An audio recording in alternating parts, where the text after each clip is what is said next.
Le point commun entre les deux événements que nous avons vécus juste à l'instant, c'est-à-dire une présentation d'enfants et une bénédiction sur un couple qui célèbre les noces d'or, 50 ans de mariage, eh ben c'est évident. Le point commun, c'est-à-dire le dénominateur commun de ces deux événements, c'est la famille. Thème que j'ai annoncé, la famille, quelle bénédiction, avec un point d'interrogation. Et ce matin, donc, il sera question de réfléchir à la famille. C'est quoi la famille? Pourquoi la famille? Les enjeux, les difficultés, les défis que nos familles rencontrent, comment traverser ces moments avec la bénédiction de Dieu. Et je crois que parler de la famille aujourd'hui est un devoir en tant qu'Église, mais aussi une nécessité. Alors, une famille, c'est magnifique. Une famille, c'est vivant, c'est merveilleux. Il se passe des choses. Dans une famille, il se passe toujours des choses.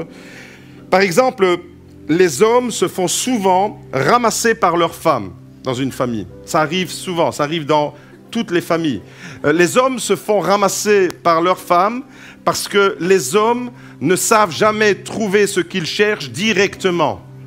On a toujours besoin de demander « Chérie, où il est mon pantalon ? Mon amour, ma chemise grise, où l'as-tu mise ?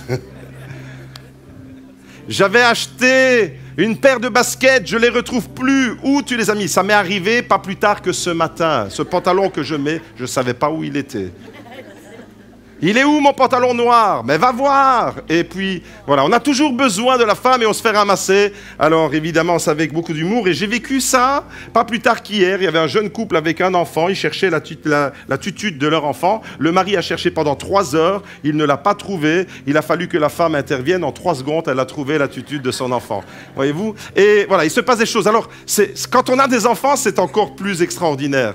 La vie d'une famille, c'est merveilleux parce que, vous savez, il y a une grosse différence entre un papa et une maman. Je crois que les enfants, ils aiment papa et maman de la même façon. Enfin, je l'espère, en tous les cas, pour les miens. Mais on ne questionne pas un papa comme on questionne une maman dans une famille.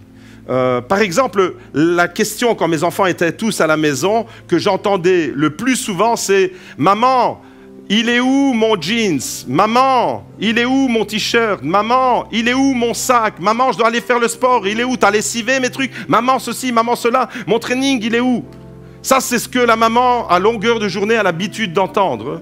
Et la question que le papa a l'habitude d'entendre quand les enfants reviennent de l'école, c'est « Papa, elle est où, maman ?» Ça s'arrête là. Et nous, on est juste des poteaux indicateurs pour aiguiller les enfants vers les mamans. Voyez? Il y a une grosse différence entre un papa et une maman, et c'est ça qui fait la beauté d'une famille, cette diversité dans le couple tel que Dieu l'a voulu entre un homme et une femme, et les enfants qui sont une bénédiction, comme nous l'avons rappelé ce matin. Alors, je crois que, oui, l'Église, c'est un lieu, la famille, c'est un lieu de réjouissance, et c'est un lapsus que j'ai fait. J'ai parlé de l'Église parce que l'Église, c'est aussi une famille. Je crois que nos familles sont des lieux de réjouissance, sont des lieux de défi, c'est des lieux où, bien sûr, il y a de la vie, mais je crois aujourd'hui qu'il est vraiment primordial de réfléchir et d'entendre Dieu nous enseigner sur la famille. J'ai fait un petit test et j'ai tapé sur Internet « planning familial ». Je me suis dit, en tapant sur Google planning familial, je vais tomber sur une plateforme, sur une association qui défend les valeurs de la famille, etc. Et qui, voilà, je vais aller voir ce qui se passe là-dedans. Et là, voilà ce que j'ai trouvé. Le planning familial est un mouvement militant qui prend en compte toutes les sexualités, qui défend le droit à l'avortement et à l'éducation sexuelle à tous les âges. J'ai fait clic et j'ai fermé planning familial. Je pensais que des associations qui portent le nom planning familial étaient réellement des associations qui défendent la famille au sens noble du terme, qui défendent la famille avec les valeurs auxquelles nous croyons. Mais nous sommes obligés de constater aujourd'hui que la famille a changé de visage dans la société. Et ce qui était vrai il y a 50 ans ou il y a 100 ans, ce qui a été vrai dans les décennies passées, ne l'est plus aujourd'hui. La société a muté. Et en réalité, alors, lorsque j'ai été à moitié surpris, à vous dire la vérité, parce que je ne savais pas ce que j'allais trouver dans le contenu de planning familial, mais j'ai découvert un mouvement qui milite en faveur de toutes les formes de sexualité. Ça veut dire même les plus dépravées. Même ce qui est tout à fait à l'opposé et contraire à la pensée de Dieu.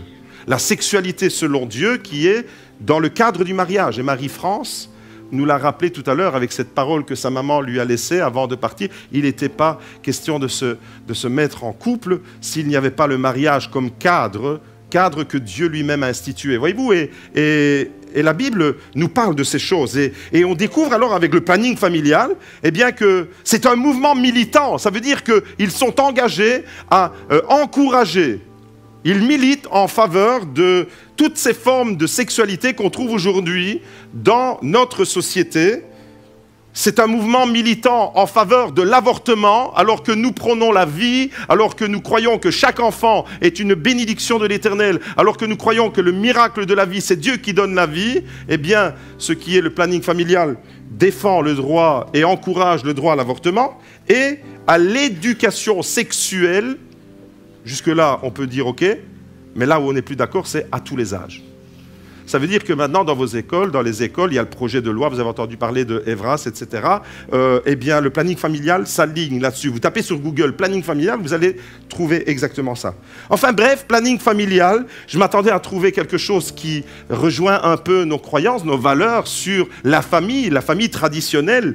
Je suis assez ouvert à la modernité, mais très respectueux de ce que Dieu a établi. Et pour certaines choses, je suis pour la tradition, la vraie tradition, celle qui vient de la parole de Dieu. Et qu'est-ce que j'ai trouvé? J'ai trouvé que le planning familial propose des choses, des alternatives tout à fait opposées au principe de la parole de Dieu. Et voilà pourquoi nous sommes aujourd'hui dans cette société-là, on est en 2023, et chacun y va un peu de son idée. Et je pense qu'il est vraiment urgent de revenir à ce que la Bible, je crois que les chrétiens, nous, en tant qu'enfants de Dieu, membres de cette communauté, de cette église, GLC Beaudour, nous avons vraiment besoin de redécouvrir ce que Dieu pense de l'église, ce que Dieu dit de l'église et comment il voit la famille, ce que Dieu dit de la famille. Je crois que l'église a vraiment besoin de redécouvrir la volonté de Dieu pour la famille. Est-ce que vous êtes d'accord avec moi? Je crois que Dieu a une volonté particulière pour chacune de nos familles. Vous savez, la Bible, quand vous l'ouvrez, vous découvrez une chose, c'est que la famille occupe une place prépondérante, une place de premier rang, une place importante aux yeux de Dieu. L'histoire de l'humanité commence avec l'histoire d'une famille. Adam, Ève, et puis les deux garçons, Caïn, Abel, et puis tous les autres. Ça commence donc avec l'histoire d'une famille. Dieu est à l'origine de la famille. C'est Dieu qui l'a voulu, la famille. C'est pas les circonstances de la vie qui font qu'un jour il y a eu des familles. Non, c'est vraiment dans la volonté de Dieu. Et la famille, elle fait l'objet, dans toute la Bible, dans l'Ancien comme dans le Nouveau Testament, la famille fait l'objet d'une attention particulière de la part de Dieu. C'est comme si Dieu avait vraiment un regard attentionné, vraiment un regard attentif sur chacune de nos familles. Et ce qu'on va découvrir dans la Bible, eh bien, en réalité, ça vous concerne vous, parce que la parole de Dieu, elle est toujours d'actualité. J'aimerais vous dire ce matin que Dieu a un plan pour nos familles et que Dieu a des projets de bénédiction pour nos familles. Est-ce que vous le croyez, ça? J'aimerais vraiment vous le dire de la part de Dieu. Alors on va découvrir quelques textes de la parole de Dieu pour voir comment la famille est prise en considération par la Bible. Tout d'abord, Dieu bénit la famille. Dieu bénit, et c'est les tout premiers versets de la Bible qu'on découvre quand Dieu a créé l'humanité. Dieu crée l'homme à son image. Genèse chapitre 1, verset 28. Et j'ai envie de vous dire, la première chose, c'est que la famille est une bénédiction. La famille est vraiment une bénédiction. C'est une bénédiction qui fait l'objet de Dieu, de vraiment un engagement. Dieu s'engage à bénir nos familles. Et on trouve ça déjà dans Genèse 1, verset 27. Dieu créa l'homme à son image, il le créa à l'image de Dieu, homme et femme, il les créa. Vous voyez la diversité entre un homme et une femme. Dieu les bénit et Dieu leur dit, soyez féconds, multipliez-vous, remplissez la terre et soumettez-la. Voilà le projet initial pour l'humanité, ça passe par la rencontre entre un homme et une femme. Et aujourd'hui, les sociologues sont d'accord de dire, même si la famille a changé de visage, que la famille est le noyau initial de la société. Vous ne pouvez pas avoir des sociétés fortes si les familles ne sont pas fortes. Vous ne pouvez pas avoir une église bénie, une église forte, si les familles qui constituent notre église ne sont pas des familles fortes. Et voyez-vous, nous avons besoin de la bénédiction de Dieu. Et dès le départ, Dieu, il annonce la couleur. Je suis le Dieu qui veut bénir. Je suis le Dieu qui bénit. Et la bénédiction de Dieu, elle est accompagnée d'un projet. C'est un projet de fécondité, c'est un projet de multiplication, c'est un projet d'accroissement, de grandeur. Dieu bénit la famille.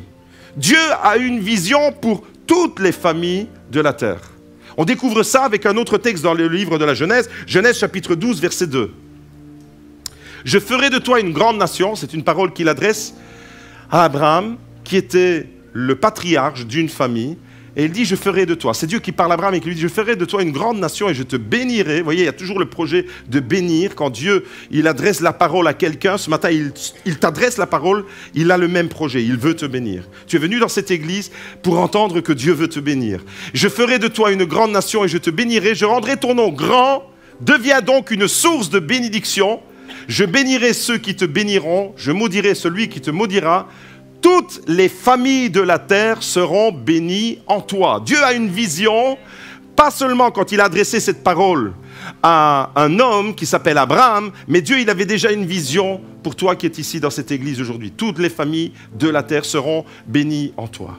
On voit que Dieu bénit la famille, on voit que Dieu a une vision pour toutes les familles, et on voit aussi dans la Bible que Dieu est le défenseur de la famille, et il nous demande d'en prendre soin, de nous comporter comme Dieu lui-même se comporte vis-à-vis de la famille. C'est 1 Timothée chapitre 5 qui nous révèle ces choses au verset 8. Dieu, défenseur de la famille, et il nous demande de suivre son exemple. Si quelqu'un n'a pas soin des siens, dit l'apôtre Paul, surtout de ceux de sa famille, il a renié la foi et il est pire qu'un infidèle.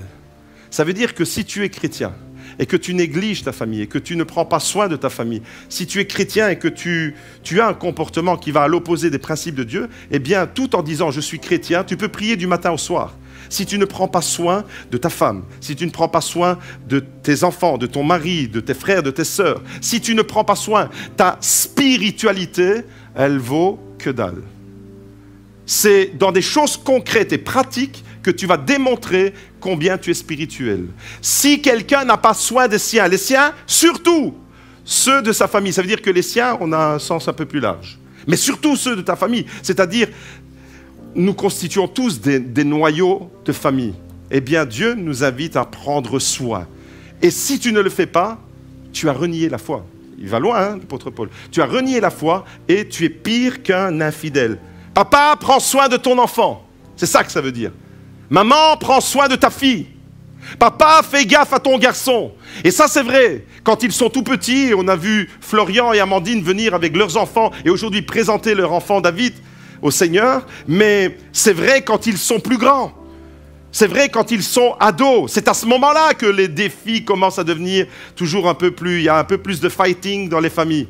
La confrontation entre les parents et les enfants. Et j'aimerais vous dire ce matin que nous devons avoir cette attitude-là. La même attitude que Dieu a prononcée avec Adam. Il veut bénir nos familles. La même parole qu'il a prononcée avec Abraham. Il veut bénir toutes les familles. Il a une vision qui déborde. Vous savez, quand Dieu fait une œuvre dans la vie d'un individu, il ne voit pas ce qu'il est en train de faire dans la vie de cet individu. Il voit les conséquences qu'il va y avoir dans les générations à venir. Je pense que quand j'ai donné ma vie à Jésus, j'avais 18-19 ans. Dieu était en train de me parler, Dieu était en train de me sauver à ce moment-là, mais il avait déjà en vision les bénédictions qui allaient se multiplier sur ma famille et sur l'Église. Vous voyez, Dieu, il a toujours une longueur d'avance et il voit bien au-delà de ce que nous vivons. Alors, à travers ces quelques versets, ces 3 versets que nous venons de lire rapidement, on peut comprendre l'importance que Dieu accorde à la famille dans la Bible. Il bénit, il a une vision bien plus vaste que ce qu'on imagine de la famille. Et il désire, merci, il désire que nous puissions prendre soin des membres de notre famille. Dieu ne regarde pas, autrement dit, à nos vies singulièrement. Il voit collectivement. Nous sommes dans une génération, dans une société de l'individualisme où on pense à soi avant de penser aux autres. Voyez-vous, et Dieu, lui, il a tout à fait... la pensée de Dieu, elle est tout à fait à l'opposé. C'est pense collectivement. Et quand il veut faire une œuvre dans la vie d'un homme comme avec Abraham, eh bien, c'est parce qu'il a un projet pour toute une famille, pour plusieurs familles, jusqu'aux familles que nous représentons aujourd'hui. Dieu, autrement dit, ne regarde pas singulièrement, il désire bénir chacune de nos familles. Et non seulement Dieu veut bénir nos familles, Dieu veut bénir ma famille. Est-ce que tu peux me dire amen à ça? Dieu veut bénir ta famille ce matin. Mais il nous responsabilise pour que nous puissions prendre soin de nos familles. Quand Dieu veut bénir, il donne aussi une responsabilité. Quand tu te maries, tu t'engages. Il y a la bénédiction. Les jeunes mariés viennent ici. On avait des jeunes mariés de 50 ans aujourd'hui qui sont venus renouveler leurs vœux. Mais en réalité, quand tu t'engages dans le mariage, tu reçois la bénédiction de Dieu, mais en même temps, c'est un engagement qui te responsabilise. Quand Dieu te bénit, parce qu'il te donne des enfants, tu es béni. On vient d'annoncer la naissance de Joy. Hein? Eh bien, en même temps, il donne la bénédiction à cette famille, mais en même temps, il responsabilise Adriano et Mélina, comme chaque parent que nous représentons. Vous voyez, la bénédiction, elle va avec la responsabilité. Et nous avons de grandes responsabilités parce que ce n'est pas un objet que Dieu nous confie, c'est la vie d'un enfant. Et l'enfant ne nous appartient pas, l'enfant appartient à Dieu. Nous sommes les gestionnaires de nos enfants. Alors le souhait, le projet de Dieu a toujours été de bénir la famille. Malheureusement, on ne peut pas dire que la vie en famille est un long fleuve tranquille. Vous êtes d'accord avec moi? C'est loin d'être de tout repos. Des fois, c'est compliqué. Et là, je sens quelqu'un qui va dire, ouais, c'est vrai. C'est vraiment compliqué. Des fois, c'est vraiment, vraiment, vraiment compliqué, la vie en famille. Et j'en arrive à mon deuxième point. Si premièrement, Dieu veut bénir la famille, que la famille est une bénédiction. Deuxièmement, j'ai envie de dire, oui, la famille est une bénédiction, mais c'est une bénédiction compliquée. C'est pas simple, la vie de famille.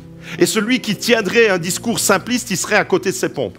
Parce que tout nous révèle que, eh bien, c'est pas évident, c'est pas facile. Il n'y a aucune vie ici, aucune famille qui rencontre des situations sans aucune difficulté.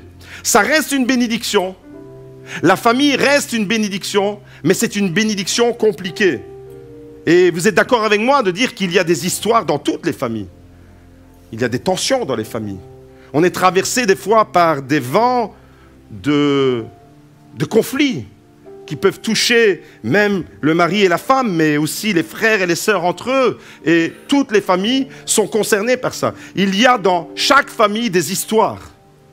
Et celui qui dit, dans ma famille, il n'y a rien, il n'y a jamais eu aucune histoire, eh bien, je pense ce matin, c'est le premier qui mentirait, parce qu'il y a des relations difficiles dans les familles.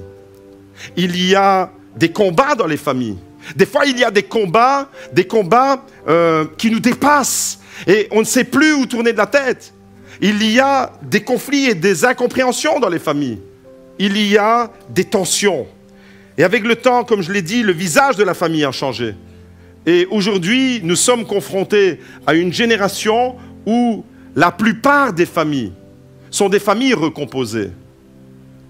Et ça complique encore plus la donne, voyez-vous, parce que si déjà, avec une famille, papa, maman qui élève ses propres enfants, c'est compliqué, quand il y a des mariages composés, recomposés, avec la garde alternée des enfants, etc., eh bien, je ne suis pas en train de faire une révélation extraordinaire. Vous le savez parce que vous êtes concernés ou parce que vous connaissez des personnes qui sont concernées par ce problème. Eh bien, ça ne fait qu'augmenter la difficulté.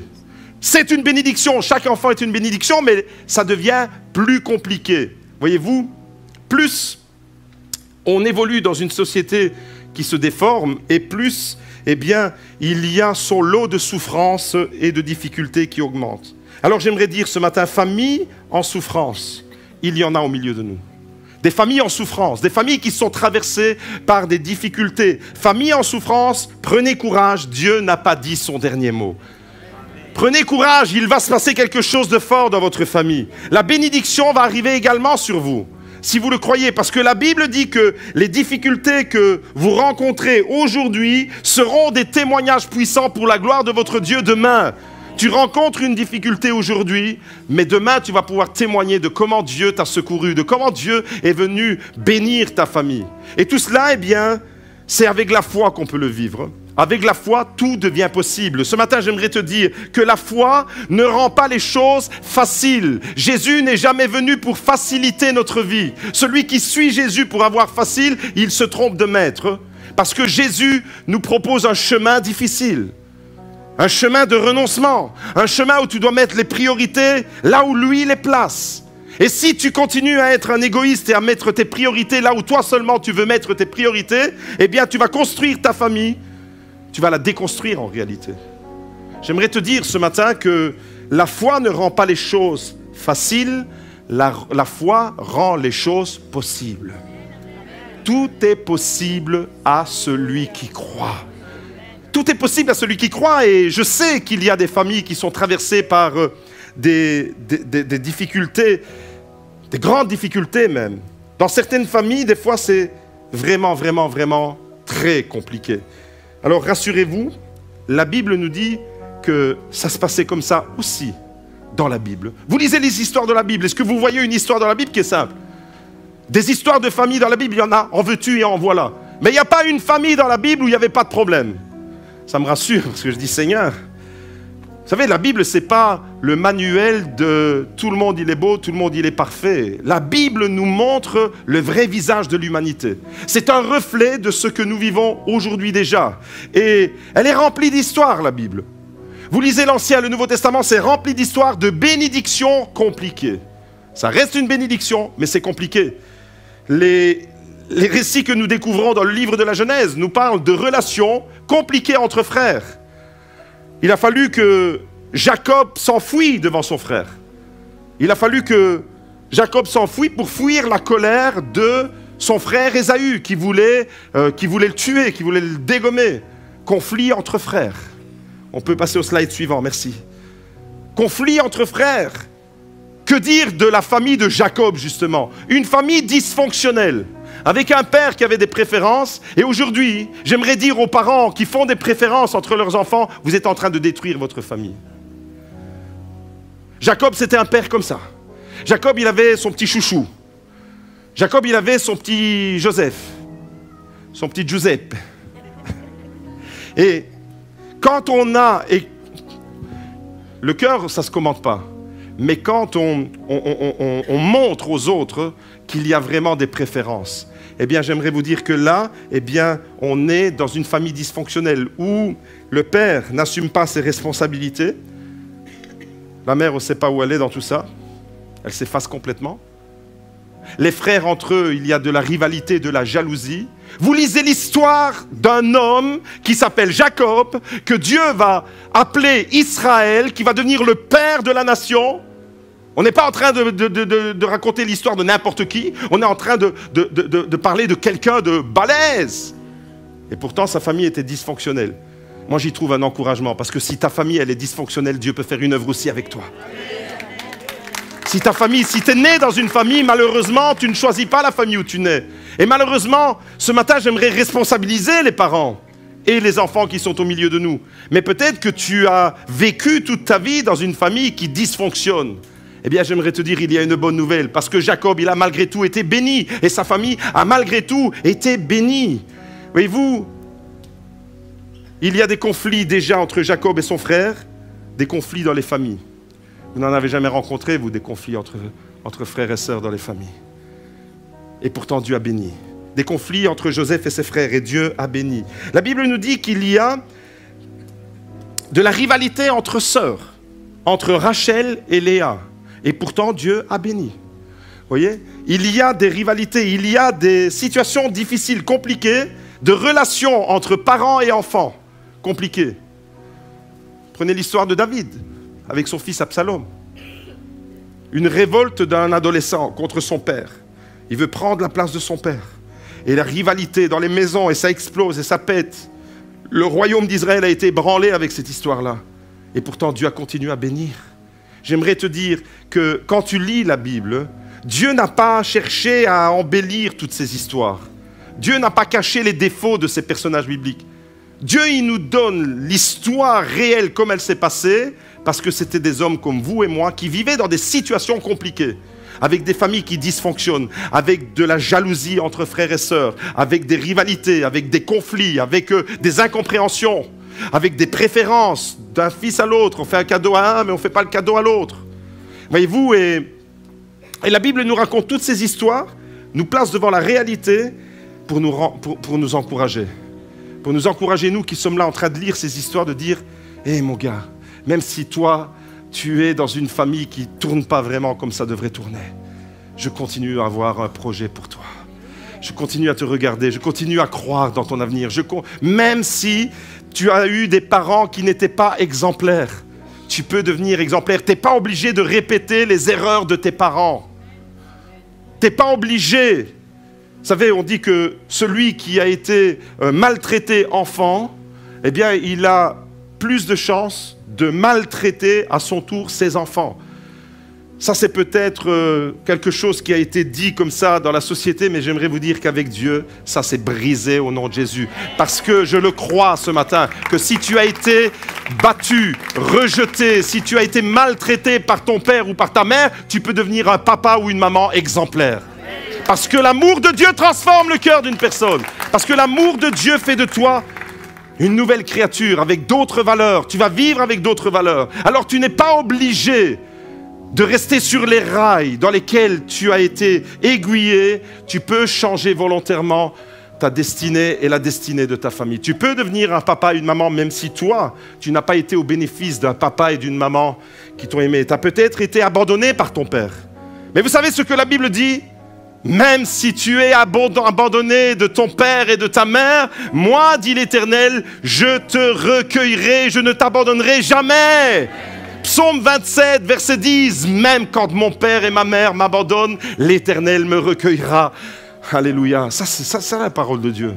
Vous voyez, il y a toujours de l'espoir, même dans les situations les plus étriquées, les plus difficiles, dans les familles qui dysfonctionnent. Dieu continue à avoir un regard bienveillant, Dieu continue à avoir un regard d'amour. Alors si c'est vrai avec des familles dysfonctionnelles, il ne faut pas demander avec des familles qui fonctionnent avec les valeurs et les principes de la parole de Dieu. Dieu va bénir au-delà de ce que tu peux imaginer.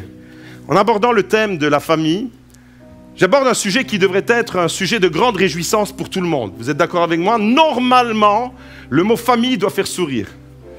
Moi, quand j'entends le mot famille, ça me ramène à ma famille d'abord, à mes enfants, à mes petits-enfants. Maintenant, Dieu nous a comblés de 4 merveilleux petits-enfants.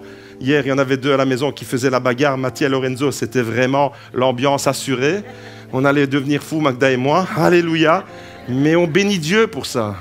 Et quand j'entends le mot famille, vous savez ce que ça évoque pour moi? Qu'est-ce que ça évoque pour toi, le mot famille? Pour moi, le mot famille évoque ma tribu. Je l'appelle tribu parce qu'on est beaucoup. Ma tribu à Liège, à Serein, toute ma famille, les rencontres familiales. Et ce n'était pas seulement à Noël, ce n'était pas seulement à Pâques, ce n'était pas seulement aux grandes occasions, c'était tous les jours. Tous les jours avec les cousins, avec les cousines, avec les oncles, avec les tantes, on était toute une famille, tous rassemblés autour de 2 valeurs extraordinaires, Nono et Nona, les piliers de la famille. Moi, quand j'entends famille, ça évoque tout ça. Ça évoque toutes ces histoires, ça évoque le sud de l'Italie, ça évoque les tablés qui ne finissaient pas. Tu commences ici et tu ne sais pas où elle termine la table. Et il y a de la nourriture et on se réjouit, on fait la fête ensemble. Ça évoque tout ça, la famille. Mais malheureusement, pour beaucoup de personnes, ce n'est peut-être pas le cas. Je suis peut-être privilégié en cela. Parce que peut-être que pour toi, le mot famille évoque souffrance. Parce que peut-être que pour toi, le mot famille, c'est synonyme de déception. Parce que peut-être pour toi, tu n'as pas baigné dans une atmosphère qui t'a réjoui. Et oui, je pense que quand je prononce le mot famille, ça doit faire jaillir une grande réjouissance dans le cœur. Et pourtant, dans certains cas, eh bien, la famille peut faire couler beaucoup d'encre, beaucoup de larmes, beaucoup de pleurs. Il y a des familles déchirées. Il y en a peut-être ce matin au milieu de nous. Il y a des familles qui vivent avec un trauma. Vous savez, on vit dans un monde réel. Je parlais de ma famille. Je vous ai donné un aspect de ma famille. Vous allez lui dire, mais lui, il est vraiment béni, il ne s'est jamais rien passé de sa famille. J'ai perdu ma sœur à 32 ans. J'ai perdu mon père, il avait 55 ans. croyez que ce n'est pas une épreuve dans une famille? J'ai vu ma petite cousine de 7 ans mourir. J'ai vu un autre cousin mourir d'un accident à 36 ans, tué alors qu'il rentrait du travail. Le frère de Magda, mon beau-frère, à 26 ans, il se tue en voiture. C'est ça aussi la famille. C'est traverser des moments douloureux, des moments d'épreuve, des moments peut-être même qui font jaillir dans ton cœur une révolte, une incompréhension, tu ne sais pas pourquoi. Et tu le vis en famille. Mais si ta famille, elle est unie. J'ai vu aussi des couples qui se sont séparés parce qu'ils ont été touchés par une épreuve. Je pense que tout le monde se rappelle de l'histoire de Julie et Mélissa, malheureusement tristement connue dans le monde. La Belgique a été connue dans les années 90 à cause de cette histoire abjecte, abominable. Qu'est-ce qui s'est passé après dans le couple des parents? Il y a eu des séparations. Et c'est arrivé que des épreuves touchent des familles et que la famille part en éclats. Ça ne fait qu'ajouter de la souffrance à la souffrance. Vous voyez les amis, j'aimerais vous dire ce matin que plus ta famille elle est soudée, plus ta famille elle est unie, et plus tu seras capable d'affronter les difficultés que la vie va envoyer sans que tu les commandes. Personne ne voudrait un jour recevoir un coup de fil, c'est quelqu'un qui t'annonce un drame dans ta famille. Personne ne s'attend à ça. Et pourtant, malheureusement, ça arrive dans toutes les familles. Alors, voyez, il y a des larmes, il y a des pleurs dans les familles. Il y a des larmes et des pleurs parce qu'on traverse des épreuves tous ensemble. Mais il peut y avoir des larmes et des pleurs parce que ça ne tourne pas dans la famille. Parce qu'il y a des familles qui ne tournent vraiment pas. Et c'est mon troisième point. La famille, parfois, c'est des larmes et des pleurs. Peut-être que ça parle à quelqu'un ce matin. Tu te dis, bah oui, moi j'ai l'impression que tu es en train de parler de ma famille, pasteur. J'ai l'impression que tu es en train de décrire. Dieu veut le bonheur de nos familles. Je le répète, l'histoire de l'humanité commence avec une parole de bénédiction. Il les bénit et il les rend féconds. Il dit, multipliez-vous, soyez heureux, remplissez la terre et peuplez-la. Ça, c'est le projet initial. Dieu veut le bonheur pour nos familles. Dieu veut le bonheur entre un papa, une maman et ses enfants. Dieu veut l'harmonie dans les familles. Dieu veut la solidarité dans les familles. Dieu veut tout ça. Mais malheureusement, il y a aussi des familles où la communication est un problème. Chaque fois que tu parles, tu as l'impression que l'autre ne te comprend pas, ou chaque fois que l'autre parle, tu as l'impression qu'il est en train de t'agresser. Incompréhension. Il y a malheureusement des conflits fréquents dans certaines familles. Et il y a des familles où peut-être que c'est dans leur ADN d'être des guerriers, mais pas des guerriers pour l'éternel, des guerriers entre frères et sœurs et s'entre-déchirer. Et il y a des familles comme ça où malheureusement, ça devrait être une grande et belle fratrie. Et puis, pendant des années, les frères entre eux, les sœurs entre elles ne se regardent même pas. Et puis on se retrouve devant le notaire un jour parce que papa et maman sont décédés. Et là, on se déchire encore plus.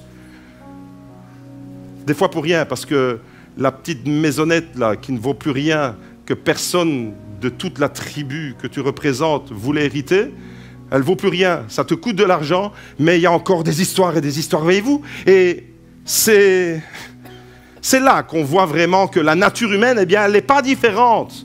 Vous lisez l'histoire de la Bible, vous lisez aujourd'hui l'histoire de l'humanité, aujourd'hui en 2023, et vous rencontrez le cœur de l'homme, il est identique. Il y a de la jalousie, il y a de l'égoïsme, et il y a des familles qui fonctionnent avec ça malheureusement. Communication difficile, conflits fréquents, des pressions émotionnelles énormes. Le mari qui exerce une pression émotionnelle sur sa femme. La femme qui exerce une pression émotionnelle sur ses enfants. Les enfants entre eux, les enfants qui exercent une pression émotionnelle sur les parents. Des enfants qui sont négligés. Des enfants qui sont violentés même. Tout ça, c'est dans les familles. Ça ne devrait pas, mais ça existe. Il faut ouvrir les yeux sur la réalité. Violence exercée, des fois verbale, mais pire encore, physique. Quoique verbal et physique, ça se rejoint. Voyez-vous, et tout ça, eh bien, c'est le fonctionnement de beaucoup de familles autour de nous. Et peut-être que je suis en train de parler de la famille de quelqu'un ce matin sans le savoir.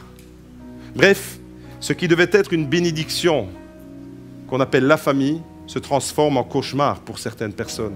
Alors il y a quelqu'un ici qui est en train de dire « Pasteur, C'est insupportable ce que j'entends ce matin. Parce que pour moi, la famille, c'est le rejet. J'ai été rejeté par ma famille. Je me suis retrouvé à la rue. Mon père passait, il me voyait dans la rue et il me laissait à la rue. Et tu dis, pasteur, tu es en train d'encenser la famille, mais pour moi, la famille, c'est synonyme de souffrance, de douleur, d'incompréhension, de rejet. Ce qui devait être le paradis s'est transformé en enfer. C'est peut-être ton cas. Un père doit être protecteur pour sa famille. Malheureusement, il y a des pères dictateurs. Une mère doit être amour et tendresse.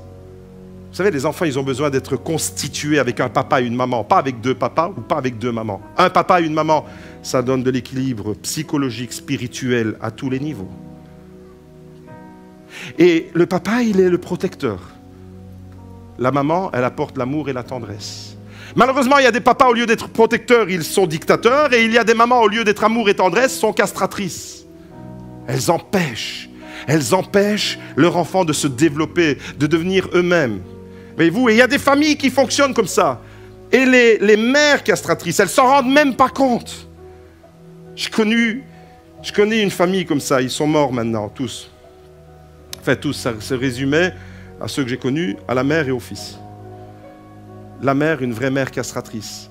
Le gars, il avait plus de 60 et des ans. Il ne pouvait rien faire. Sa mère était là, elle avait cadenassé. Son fils n'existait pas. Vous voyez, il y a des familles qui fonctionnent comme ça. On doit redécouvrir le rôle que Dieu donne à l'homme et à la femme. On doit redécouvrir les valeurs que Dieu veut qui soient vécues, prônées et partagées au sein de nos familles. On doit redécouvrir ça. Parce que sinon, le dysfonctionnement, eh bien, il va continuer. Ce matin, si c'est ton cas, si tu proviens d'une famille comme celle-là, si tu proviens d'une famille dysfonctionnelle d'une certaine manière, eh bien, il y a une promesse pour toi ce matin. Il y a vraiment une promesse pour toi parce que Dieu veut ton bonheur. Dieu veut te bénir. Dieu a un avenir pour toi et pour ta famille. Et si ton passé est douloureux, ton avenir peut être glorieux parce que Jésus est le plus grand spécialiste des retournements de situation. Et tu n'es pas obligé de vivre avec une malédiction qui t'accompagne. Tu n'es pas obligé de vivre avec un trauma toute ta vie. Tu peux être guéri, tu peux être restauré et tu peux devenir un bon papa, une bonne maman. Tu peux devenir aussi, je m'adresse aux enfants et aux ados, un bon enfant qui aime et qui respecte ses parents. C'est possible si tu mets la parole de Dieu au centre de ta famille. Même si ta famille est une source de déception pour toi. Et je pense que par moments, il y a certains aspects de nos familles qui peuvent nous décevoir. Certains comportements dans les familles. Eh bien, il ne faut pas se cacher la face. Il y a des bonnes et des moins bonnes familles. Et tu te dis, mais moi, je n'ai pas eu de chance, je suis né dans la moins bonne famille. Eh bien, si ta famille, ce n'est pas le top, mais ce n'est pas vraiment le top du top, j'aimerais te dire que Dieu veut te bénir. Dieu a un projet pour ta famille ce matin. Tu peux entrer dans quelque chose de nouveau. Tu peux aller vers des réconciliations avec Dieu. Tu peux aller vers des demandes de pardon avec Dieu. Pour certaines personnes, la famille est synonyme de bonheur. Pour d'autres, synonyme de malheur. Ce matin, au milieu de nous, il y a deux familles qui se sont réjouies. Deux familles qui sont bénies. Il y a la famille Kousman, il y a la famille Bequet et Liénard. Réjouis pour la naissance et la présentation d'un enfant, réjouis pour 50 ans de mariage, mais il y a aussi ce matin, à l'heure où je parle, dans cette église, même pas pour ceux qui nous suivent sur Internet, parce qu'il y en a encore plus, mais là, dans cette église, il y a des familles en difficulté. Là, maintenant, ici, dans cette salle, des familles en difficulté, des familles en souffrance, des familles qui attendent une intervention de Dieu. Et tant que tu ne vois pas l'intervention de Dieu, des fois, eh bien, ton cœur, il peut s'aigrir. Et parce que ton cœur, il est aigri, eh bien, ça se répercute dans tes relations familiales. Il y a des familles qui ont besoin d'une intervention de Dieu. Ce matin, je voudrais dire aussi et surtout, je voudrais encourager ces familles-là. Ces familles qui attendent de Dieu un changement. Ces familles qui sont en souffrance. Ces familles qui sont en difficulté. Ces familles qui ne peuvent pas dire aujourd'hui, je fais la fête. Ces familles, ces papas et ces mamans, ces nonos et ces nonas, ces mamies et ces papis, qui sont en souffrance parce que ils ne peuvent pas voir leur petit enfant. Des histoires de famille, je séquestre mon enfant, je ne te le montre plus. Moi, si vous me faites ça, vous m'arrachez le cœur. Le jour où je ne pourrai plus voir mes petits-enfants, vaut mieux que vous m'arrachez le cœur. Et il y a des papas, et il y a des mamans qui sont en souffrance. Il y a des papas qui sont privés de leur fille. Il y a des mamans qui sont privées de leur enfant. Voyez-vous? Injustement, ce matin, je voudrais aussi et surtout encourager ces familles-là. Ce matin, j'aimerais vous dire, maman en souffrance, j'aimerais vous encourager de la part de Dieu. Je veux encourager les mamans qui pleurent parce qu'elles voient leur fils dévier de la trajectoire. Je voudrais encourager les papas qui sont tristes et ils ne savent même pas pourquoi ils sont tristes. Il y a une tristesse qui s'est installée, ça remonte à tellement longtemps que tu ne sais même plus pourquoi. Tu étais quelqu'un de joyeux, la vie t'a volé cette joie. J'aimerais te dire ce matin, papa, tu es triste dans cette église, mais Dieu peut changer les informations de ton cœur. Dieu peut changer la situation. Dieu peut te rendre la joie que la vie t'a volée. J'aimerais t'encourager de la part de Dieu. J'aimerais encourager les enfants qui ne se sentent pas compris dans une famille. Les enfants qui se sentent rejetés dans une famille. J'aimerais vous encourager. S'il y en a au milieu de nous, eh bien, j'aimerais vous encourager. La Bible dit dans le psaume 27 au verset 10, « Même quand mon père et ma mère m'abandonnent, l'Éternel me recueillera. » Il y a des parents qui ont abandonné leur enfant. Il y a des parents qui sont partis. Leur enfant, moi j'ai connu une famille à Liège. La maman était partie. Elle n'avait plus donné de signe de vie. Il y avait 4-5 garçons. Les garçons sont restés avec le père. Le père a dû, malgré tout, c'est une famille sarde, travailler, faire le rôle de l'homme et de la femme pour subvenir aux besoins. La maman, elle s'était taillée avec un gars et elle avait abandonné non seulement son mari, mais ses propres enfants qu'elle avait portés dans son ventre pendant 9 mois. Il y a des situations vraiment dramatiques. Mais quand on marche avec la parole de Dieu, on ne peut pas vivre ces choses-là. Parce que Dieu vient mettre dans notre cœur une autre pensée, d'autres valeurs, d'autres principes. Parce qu'on se rappelle que si je ne prends pas soin des miens, surtout de ceux de ma propre famille, je suis pire qu'un infidèle, ma foi, elle ne vaut rien. Les amis, j'aimerais vous dire ce matin, j'aimerais te dire de la part de Dieu, Dieu va intervenir aussi pour toi. Dieu va intervenir dans ta famille. Ne perds pas espoir, crois-le, crois fermement. Comme Jésus le dit, dans une famille qui est traversée par le drame, il le dit à Marthe et à sa sœur Marie, devant la mort de Lazare. Si tu crois, tu vas voir la gloire de Dieu. Jean chapitre 11, verset 40. Si tu crois, moi j'aimerais ajouter ce matin, tu es en difficulté, ta famille est bousculée, ta famille elle est ballottée, elle traverse des zones de turbulence, tu n'as pas la paix. Mais si tu as la foi, si tu crois dans le projet de Dieu, tu verras la gloire de Dieu sur ta famille, tu vas la voir la gloire de Dieu. Tu vas voir l'intervention de Dieu pour ta famille. Dieu est en train de dire à quelqu'un ce matin, ton mariage est compliqué à tes yeux. Parce que c'est là que ça commence. Combien d'enfants sont en difficulté, déchirés, parce que c'est le mariage qui bat de l'aile et puis la séparation. Les premières personnes qui sont affectées, touchées par une séparation d'adultes, ce sont les enfants. Et après, les enfants, ils sont pris au milieu d'une guerre politique, intergalactique, entre les deux clans, les familles. Pire encore, c'est quand un papa ou une maman instrumentalise l'enfant pour faire du tort à l'autre. Vous imaginez? On utilise nos enfants pour ça, comme de la chair à canon. Je m'en sers. Et j'aimerais te dire ce matin que si tu as vécu un échec et que d'un précédent mariage, eh bien malheureusement ça s'est mal passé, Dieu, tu t'es engagé dans une nouvelle vie, tu es en train de reconstruire quelque chose, alléluia. Dieu est le Dieu de la deuxième chance et Dieu va reconstruire ta vie sur des ruines. Je crois ce matin qu'il y a des personnes qui disent « Mais ma vie est un champ de ruines, je regarde autour de moi dans mon passé, c'est des décombres partout. » J'aimerais te dire que Dieu peut te reconstruire et que Dieu peut construire un palais merveilleux sur des décombres. Tu as peut-être échoué dans le passé, mais les mains de Dieu, qui sont une usine de recyclage, vont venir se mettre sur toi, te recycler et te remettre sur pied et refaire quelque chose de beau avec ta vie. Crois-le, avec Dieu c'est toujours possible. Si tu crois, dis-le ce matin, je veux le croire. Sur ma situation, je veux le croire. Je vais voir la gloire de Dieu sur ma famille. Je vais voir la gloire de Dieu sur mon couple. Et c'est pourquoi je veux encourager ce matin. Tu te dis, mon mariage est compliqué. À tes yeux, tu vois un mariage compliqué. Tu ne sais pas comment ça va finir. Tu penses que c'est peut-être fini. Combien de situations in extremis j'ai vu dans ma vie où les gens pensaient que c'était fini. Et puis Dieu dit non, il y a encore de l'espoir. Arrête de dire c'est fini, arrête de dire je pars, arrête de dire je vais chez l'avocat, arrête de dire tout ça. Il y a encore de l'espoir. J'aimerais t'encourager. Toi, tu vois ton couple dans une impasse. Dieu, lui, il est capable d'ouvrir un chemin là où il n'y en a pas. Voilà le Dieu de la Bible. Le Dieu du miracle, le Dieu de la bénédiction, c'est ça. Dieu, toi, tu as peut-être déjà pensé au divorce. Sincèrement, tu as pensé au divorce. Parce que la souffrance, elle est là. Et Dieu te dit, moi, je veux sauver ton couple, je veux bénir ton couple. Je suis le Dieu du miracle. Je suis le Dieu de la famille. Je demeure le Dieu de la famille. J'aimerais terminer ce matin cette réflexion sur les familles et les familles en souffrance, parce qu'il y en a beaucoup. J'aurais pu simplement focaliser sur le bel aspect des familles. Mais malheureusement, je n'aurais pas été objectif parce qu'il y a autour de nous beaucoup de familles qui sont en souffrance. Mon quatrième point, c'est la famille est une bénédiction. On l'a vu depuis le début. Une bénédiction compliquée. Une bénédiction qui parfois, c'est des larmes et des pleurs. Mais la famille est une bénédiction qui se construit.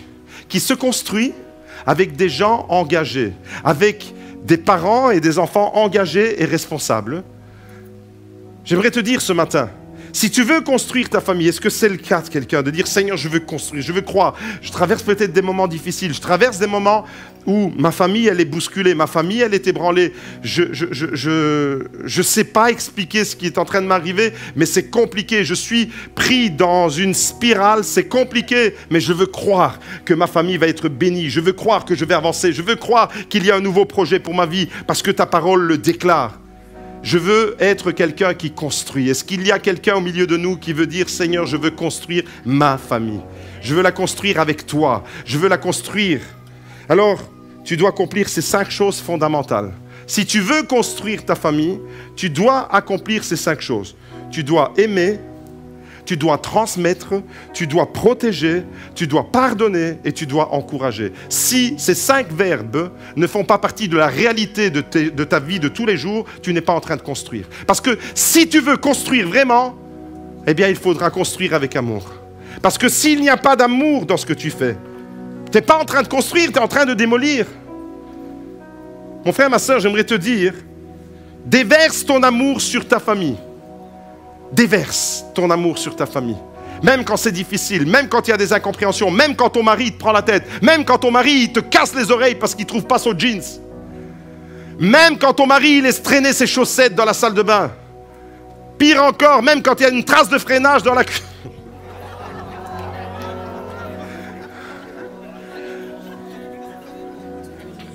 Aime ton mari dans les meilleurs et pour le pire. Aime ton mari, aime ta femme. Déverse ton amour. Ça arrive à quelqu'un ce matin? Déverse ton amour sur ta femme. Déverse ton amour sur ton mari. Déverse ton amour sur tes enfants. Déverse ton amour. Prends le téléphone maintenant. Là, en sortant de cette église, tu es en conflit avec ton frère, avec ta soeur. Prends le téléphone, mets tes lâches de guerre de côté. Appelle ton frère, appelle ta soeur. Dis-lui, je te demande pardon. C'est tout. Tu vas le confondre. Je te demande pardon, je me suis mal comporté envers toi. Là, tu vas construire. Là, tu vas être quelqu'un qui construit. N'attends pas que ce soit lui qui fasse ou elle qui fasse le premier pas. On est toujours comme ça. Je veux bien pardonner, mais il faut qu'il vienne se mettre à genoux devant moi. Et en plus, moi, je vais me mettre sur l'estrade et lui, il sera encore pour que j'ai le sentiment d'être encore plus grand. Allez, vas-y, demande pardon. Il faut que tu demandes pardon. Non, on n'a pas compris. Ce n'est pas l'attitude que l'Évangile préconise. Tu veux construire ta famille. Tu veux construire des belles relations. Vous avez envie de rester dans des relations de conflits, de prise de tête, d'incompréhension, de révolte, de cassure, de déchirement. Si vous avez envie de rester comme ça, restez comme ça. Mais ce matin, si tu te dis, moi Seigneur, je veux construire avec toi. Je veux prendre soin de ce que tu m'as confié. Et ce que tu m'as confié, c'est ma famille. Et je veux prendre soin, je veux déverser mon amour sur ma femme, sur mon mari, sur mes parents, sur mes enfants, sur mes petits-enfants, sur mes frères et sur mes sœurs. Je veux déverser mon amour. C'est comme ça que tu vas construire. En dehors de ça, tu ne construis pas. L'amour de Dieu doit remplir l'atmosphère de nos maisons. Quand tes enfants ils viennent à la maison, quand ils sont mariés, après qu'ils reviennent avec les petits-enfants, quand tes enfants ils sont à la maison, ils doivent baigner dans une atmosphère d'amour. Quand ils reviennent à la maison et qu'ils te ramènent encore des autres enfants, parce que Nono, Nona, ça s'approche de l'âge de la retraite, mais c'est tout à fait le contraire. Eh bien, quand tes enfants arrivent à la maison, l'atmosphère de la maison, elle doit sentir le parfum de l'amour. Ça doit saturer, l'atmosphère doit être saturée d'amour. Alors là, si tu crées cette atmosphère par des gestes concrets, tu es en train de construire. Tu es en train de construire l'avenir de tes enfants parce que tu leur donnes, tu leur forges leur caractère, leur tempérament. Tu es en train de les construire avec des vraies valeurs. Dieu est amour. Et Dieu est le Dieu de la famille. Et donc l'amour de Dieu doit se retrouver dans nos familles. Papa, maman, soyez les premiers exemples que vos enfants doivent suivre.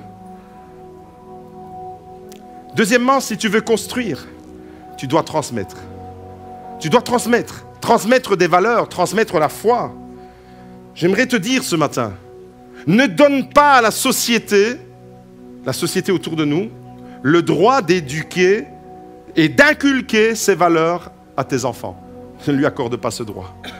Ne lui accorde pas le droit à cette société qui va toujours plus vers le mal de déformer le cerveau de ton enfant, de formater la vie, le cœur de ton enfant. Ne lui donne pas le droit. C'est à toi l'éducation, la transmission des valeurs, l'éducation dans la foi. C'est ta responsabilité, papa, maman. Ce n'est pas la responsabilité de quelqu'un d'autre. Tu ne peux pas t'appuyer sur le système scolaire aujourd'hui. Un jour, oui, il y a longtemps, le système scolaire, il était encore raisonnable. Aujourd'hui, c'est en train de partir dans tous les sens. Il y a un projet de destruction dans la société. Celui qui ne le voit pas, il est aveugle. J'aimerais te dire, transmets les valeurs que tu vas les puiser dans la parole de Dieu, de respect, d'amour. Vous savez, si un enfant, il est habitué à voir son père aimer sa mère, respecter sa maman, ça deviendra un adulte qui aimera son épouse et qui respectera sa femme. Mais si votre enfant, il est habitué à voir des scènes de conflits, de disputes, d'insultes, pire encore, dans les familles chrétiennes, on se crie dessus, on s'insulte. Tu ne sais pas le dégât que tu es en train de faire à ce moment-là, quand tu es en train d'insulter ton mari ou ta femme devant ton enfant. Tu es en train de lui dire, je suis en train de faire de toi un adulte complètement déglingué. Parce que qu'est-ce qu'il va faire l'enfant? Il va vivre dans une atmosphère comme ça, eh bien il va répéter ce qu'il a vu à la maison. Sauf si Dieu fait un miracle dans sa vie. Alors ne force pas le miracle de Dieu. Transmets des valeurs, transmets l'exemple, transmets ce que tu es. Prends l'initiative de vivre et de transmettre les vraies valeurs à tes enfants. On l'a lu tout à l'heure, psaume 78, le psaume de la transmission. Nous avons entendu. Et nous savons ce que nos pères nous ont raconté. Nous n'allons pas le cacher à nos fils. Nous redirons à tous ceux qui nous suivent les œuvres glorieuses de l'Éternel et sa puissance et ses nombreux prodiges. Tu vas transmettre à ton enfant la parole de Dieu, la crainte de Dieu, le respect de Dieu. Et le respect de Dieu, c'est pas simplement j'ai la foi et après je fais n'importe quoi. Le respect de Dieu, c'est j'ai la foi et je calque ma vie sur la parole de Dieu. La parole de Dieu, elle va devenir un principe de vie pour moi. Et la manière avec laquelle je vais vivre personnellement et avec laquelle je vais aiguiller ma famille, je veux que ce soit avec la parole de Dieu. Tu veux construire? Combien de personnes voudraient construire ce matin leur famille? Déverse ton amour. Transmets tes valeurs. Troisièmement, si tu veux construire, mon frère, ma soeur, protège ta famille. Protège. Et une attitude de protection. La famille, c'est une maison. Une maison, il y a un toit. Et un toit, ça sert à nous protéger des intempéries ou de toutes sortes d'intrusions dans la famille. Eh bien, le papa et la maman, ça doit être une protection pour les enfants. Le papa protège, la maman protège, les enfants se protègent entre eux. Protège ta famille. Que tu sois père, mère, enfant, fille, aîné, cadet, chacun a sa responsabilité. Je prends l'exemple de l'Église. Je suis le pasteur de l'Église. Est-ce que je suis le seul à devoir protéger notre Église? C'est la responsabilité de qui de protéger l'Église? De qui? de l'Église. Pourquoi? Parce qu'on est membre de l'Église. On est membre de son corps. Et la famille, c'est la même chose. Ce n'est pas seulement la responsabilité du papa ou de la maman. C'est la responsabilité de tous les membres de la famille. Chacun doit marcher avec ce désir profond. Je veux être une protection pour ma famille. Je ne permettrai pas à l'ennemi de s'infiltrer et de ravager, de détruire, de semer la zizanie, de semer la discorde. Non, je veux aimer, je veux transmettre des valeurs. Troisièmement, je veux protéger. Quatrièmement, si tu veux construire et que ta bénédiction, tu la construises. Tu as compris que la bénédiction, ce n'est pas un coup de baguette magique. On vient à l'église, on demande la bénédiction, coup de baguette magique, et après on continue à vivre n'importe comment. Elle ne vaut rien cette bénédiction. Mais si maintenant, tu viens à l'église, tu dis Seigneur, je viens chercher ta bénédiction. Mais cette bénédiction, elle devient pour moi une puissance, une force dans laquelle je vais aller puiser pour construire ma vie tous les jours. Avec les valeurs que tu vas m'enseigner, que tu vas me transmettre, avec les principes que je vais aller découvrir dans ta parole. Alors oui, ta bénédiction, tu vas la construire. Et tu vas la construire comment? Avec amour. Tu vas la construire comment? En transmettant tes valeurs. Tu vas la construire comment? Transmettre tes valeurs, ce n'est pas seulement parler de Jésus à ton enfant, c'est lui montrer que tu aimes Jésus. Il va te voir vivre ton enfant, il ne va pas seulement t'écouter, il va te voir surtout vivre. Tu veux construire ta famille et construire ta bénédiction, protège-la. Quatrièmement, si tu veux construire ta bénédiction, pardonne et demande pardon autour de toi. Combien de vexations dans les familles, combien de cœurs blessés dans les familles, où on ne se demande pas pardon, on s'aigrit. Il y a un éloignement qui s'installe. Et quelque chose qui pouvait être réglé, mais au démarrage d'un petit conflit, on laisse le temps s'installer. Et le temps, qu'est-ce qu'il fait? Il creuse la vallée. Et puis, on est tellement distant qu'on ne sait même plus comment faire pour faire le pas vers l'autre. N'attends pas que tu sois sur un autre continent pour demander pardon. N'attends pas que tu sois de l'autre côté de la galaxie pour demander pardon. Fais-le. Tu sais avec qui tu as un problème ce matin? Dans ta famille, tu sais avec qui tu as un problème ce matin? Bien, prends le téléphone. Et si tu n'as pas envie de prendre le téléphone, va sonner à sa porte. Et dis-lui simplement, je suis venu. Et je ne veux même pas qu'on discute des histoires du passé. Je viens pour te dire, je t'aime. Je viens pour te dire, je veux te serrer dans mes bras. Je viens pour te dire, allez, on est tellement plus beau quand on est ensemble en train de se serrer dans les bras, plutôt qu'en train de se tourner le dos et de se chamailler. Tu veux construire? Aime. Tu veux construire? Transmets. Tu veux construire? Protège. Tu veux construire? Pardonne. Pardonne et demande pardon. Et cinquièmement, et l'équipe de louange peut venir me rejoindre, si tu veux construire ta bénédiction, si tu veux construire la bénédiction de ta famille, sois une source d'encouragement pour ta famille. Encourage. Vous savez, les enfants ont besoin, nos familles sont les premiers lieux où l'encouragement, les compliments doivent s'exprimer. Quand un enfant vient au monde, il atterrit dans une famille. C'est là, c'est dans la famille qu'il doit recevoir des compliments, des encouragements. Et ce matin, j'aimerais te dire, papa, maman, quand tu parles à ton enfant, c'est quand la dernière fois que tu lui as fait un compliment? C'est quand la dernière fois que tu as dit à ton fils, je suis fier de toi? C'est quand la dernière fois que tu as dit à ta fille, allez, tu as manqué, mais je suis tellement fier de toi? Je suis en train de vous pousser dans vos retranchements.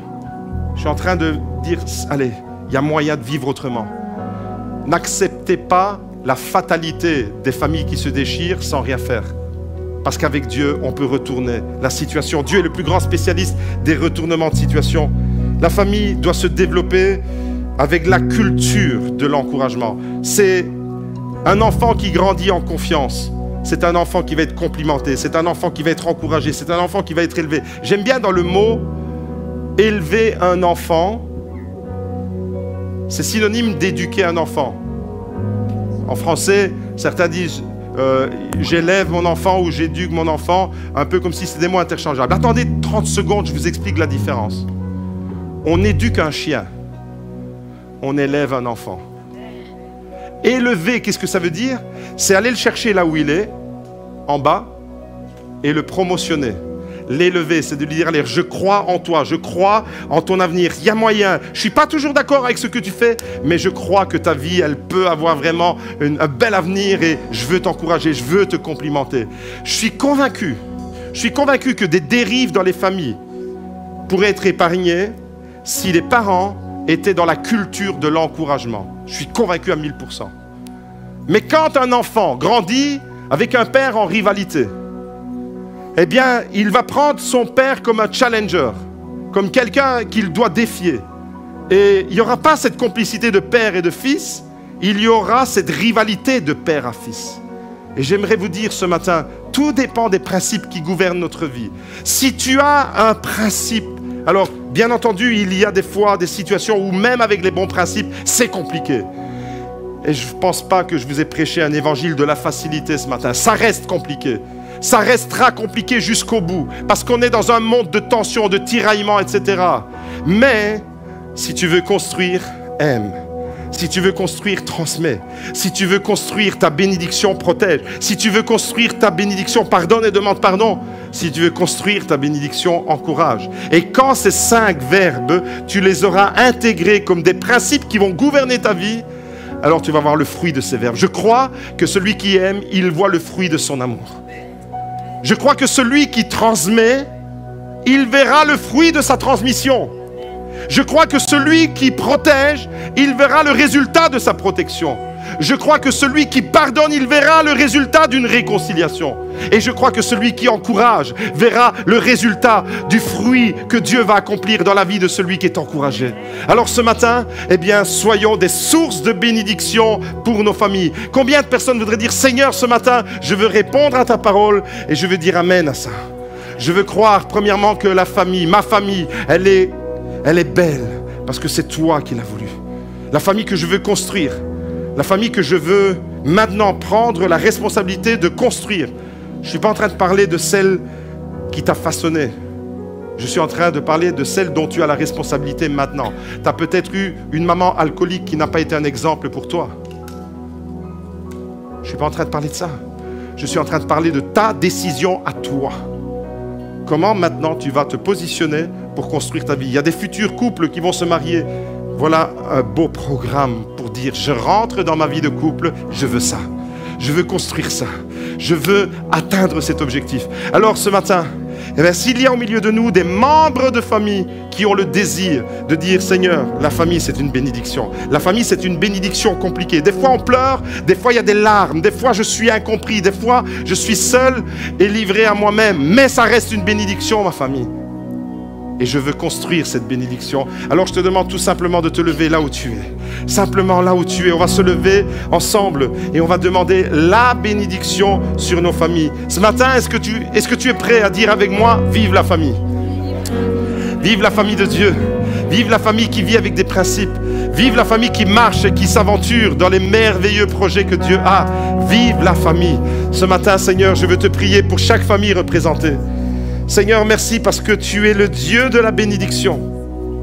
Tu es le Dieu qui a dit, je bénirai toutes les familles de la terre en ta descendance. Et nous sommes là, Seigneur. Nous sommes là, Seigneur, pour recevoir ta bénédiction. Mais ta bénédiction nous responsabilise. Ta bénédiction nous dit, Seigneur, que même si nous avons échoué, nous pouvons rebondir. Même si nous avons manqué quelque chose, même si nous avons eu, Seigneur, un manquement quelque part dans notre vie, Seigneur, tu peux faire des choses merveilleuses. Et ce matin, Seigneur, je veux prendre l'engagement devant toi. Je veux, Seigneur, être un homme qui déverse son amour. Je veux être une femme qui déverse son amour, ses valeurs, sa protection, son pardon, ses encouragements sur sa famille. Je veux être cet homme-là. Si tu veux être cet homme, si tu veux être cette femme, lève les mains. On va demander à Dieu de bénir, de remplir ta vie. Seigneur, merci. Merci parce que nous ne pouvons pas accepter le statu quo.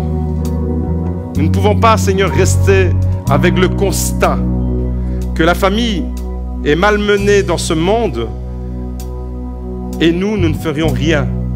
Seigneur, je veux croire dans le projet que tu as pour ma famille et je veux m'engager dans cette famille. Mon frère, ma soeur, dis-le. Je veux croire, Seigneur, dans le projet que tu as pour ma famille et je veux m'y engager.